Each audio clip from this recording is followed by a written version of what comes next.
I discovered that a student used sign language to discuss breaking into my home and had been emotionally and sexually assaulted. I'm going to try to keep this as short as possible. I'm not sure if this is the right place for this story, but I need to tell someone this story. English is not my first language.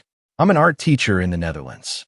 I have an amazing class with 21 kids. The majority of them are really sweet, but there's this one kid, let's call her Luna. She has autism, and she seems to like me a little too much.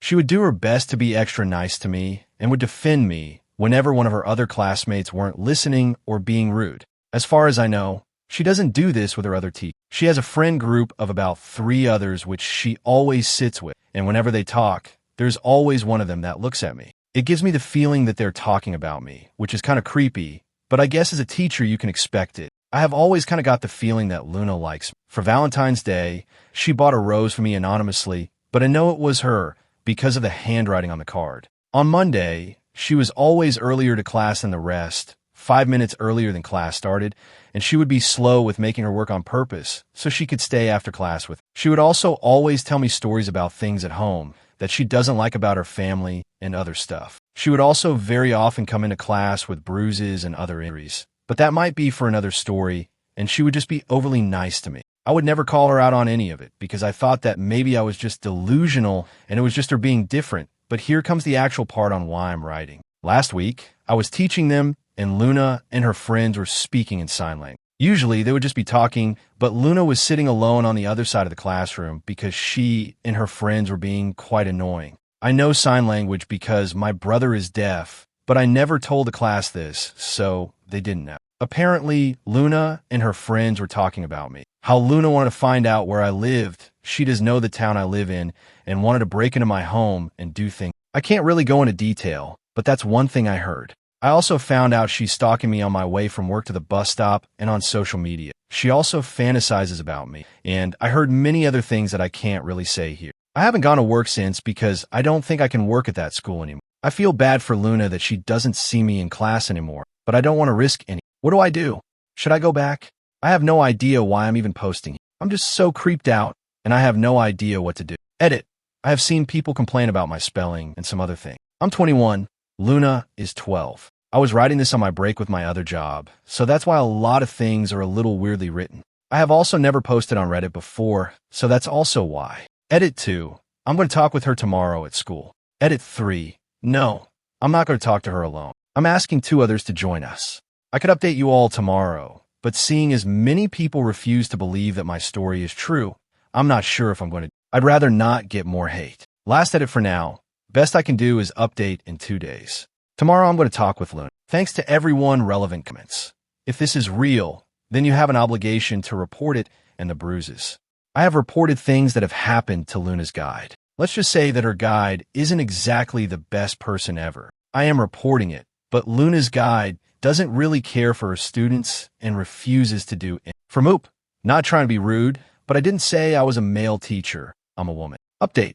Hi everyone. Here is the update. Once again, thanks to all the support. This is written late at night, and I'm tired, so it's once again very poorly written, but I'll try my best. So, I talked with Luna, her guide, and someone else from school. I talked with them alone before we talked with Luna, so they would understand the situation better. Luna's guide was the one to talk the most because I wasn't sure what to say. But when Luna's guide, let's just call her Nora, asked why Luna did all of this, Luna started crying and didn't want to talk anymore. Nora wanted me to leave because she believed Luna didn't want to talk because I was there, so I left. A little bit later, I was called by Nora. She wanted me to come and talk about what happened and what Luna told her. Like a lot of you already thought, Luna had a rough time at home and was indeed being abused, not physically by her parents, but emotionally. Her parents constantly favored her younger sisters over her and, in Luna's words, don't care about her. Her older sister would regularly bring multiple boys home while babysitting Luna and her sisters, which is probably one of the things Luna learned about sexual stuff. A lot of others in the comments thought Luna was being sexually abused at home, but that's not what is going on. Luna told Nora that her other classmate, Remy editor note, I chose a gender-neutral name as we do not know anything else about this person who is 2 years older due to Horrifying to repeat a year sexually abused. Luna says that Remy claims that this is what love is, and that's why Luna thought that it was okay to say those things about me, because she loves me. Luna explained to Nora that she didn't mean it like that and that she wouldn't want to hurt me. Apparently, Luna had the feeling that she was in love with me and told this to her friends. They taught her that the things she said, like stalking, potentially breaking into my house, are part of being in love, and that's why she did it. I saw another comment saying that Luna acts like this towards me because I'm one of the few nice people in her life. I'm not sure. Luna did not say anything that would prove that, although I think that's probably what's going on, and that's why she thinks she's in love with me. I really can't think of any other reason why a 12-year-old would like me. This is all I know now. All happened today, although I don't think I'm going to get more updates on the situation. Nora is, like I mentioned in a comment, not one of the best people ever, so I doubt she will involve me further. But if everything Luna says is true, I hope she gets some help and possibly... I would love to update further, but that's only if I get updates myself. Have a good night to everyone still awake. Now to the next story. Story 2. Am either for not trying harder to inform my ex about our son's passing.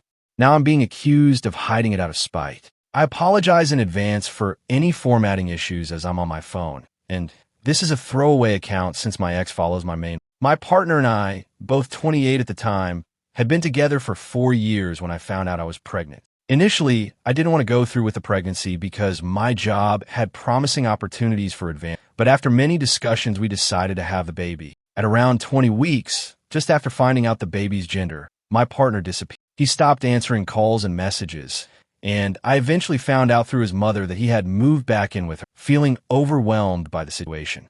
Although he continued to contribute financially by transferring a share of the bills, I had no contact with him. I even tried citing him, but there was no response. By the time I was 27 weeks along, I gave up trying to reach out and accepted the reality of becoming a single mother. I prepared for the baby on my own, buying everything necessary. At 31 weeks, I started experiencing pain, but dismissed it as Braxton Hicks contraction. Shortly before 32 weeks, my water broke and I went into labor. My baby was born prematurely and was immediately taken to the NICU. I tried to contact Kyle, my ex, and his mother again, but there was no response.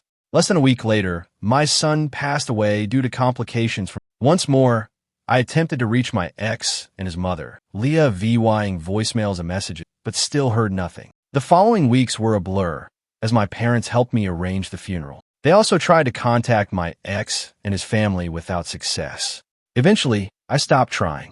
I felt broken and couldn't bear the weight of trying to reach out any longer. After the funeral, I told my family not to bother with any further attempts. 5 months after our son's birth and death, my ex suddenly appeared at my... He let himself in while I was out, and when I returned, he immediately became hostile, demanding to see our son. When I told him what had happened, he became extremely upset and stormed out. Shortly after, his mother and other family members bombarded me with angry calls and messages, accusing me of deliberately withholding the news of our son's death out of spite. It has been nearly 3 weeks since this confrontation, and they continue to treat me horribly. When I confided in my sister, she said that while she understands I was going through a lot, she feels that I could have tried harder to inform them. This comment has left me questioning whether I should have done more. Did I truly not do enough? Was I wrong to stop trying?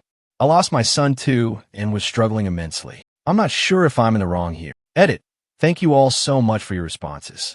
I'm sorry I haven't replied to any, but reading them has been overwhelming. Writing this out and really VYing the experience has been incredibly hard. I'm going to drink some wine, read your kind words, and cry myself to sleep. I recently moved into a new flat, and thankfully my dad has covered the cost of a private therapist who I see regularly. Second edit. I didn't expect this post to get so much attention, but if you happen to read this, Liam, read it carefully, then leave me alone. I'm going to show my therapist this post and discuss it with her. I appreciate all of your support, even though it made me cry a lot. I'm signing off for now, but thank you again. Update post 2.5 months later. The original post was locked, but I've received messages asking how I'm doing, so before I close this account, I wanted to let everyone know that I'm all right. The move went smoothly, and I'm far enough away that there's no risk of running into my ex. I've changed my number and deleted all social media, so I haven't heard from them in about 6 weeks.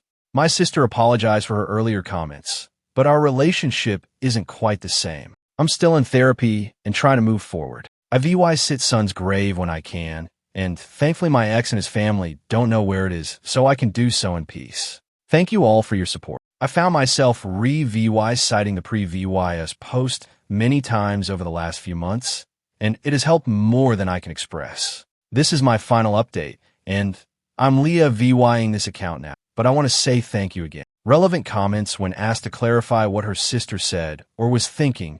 My dad was very upset when he found out what my sister said to me. She claimed she didn't realize how much effort we had put into contacting my ex and thought I had just given up like when I was pregnant. However, this seems like an excuse because she was aware of our attempts.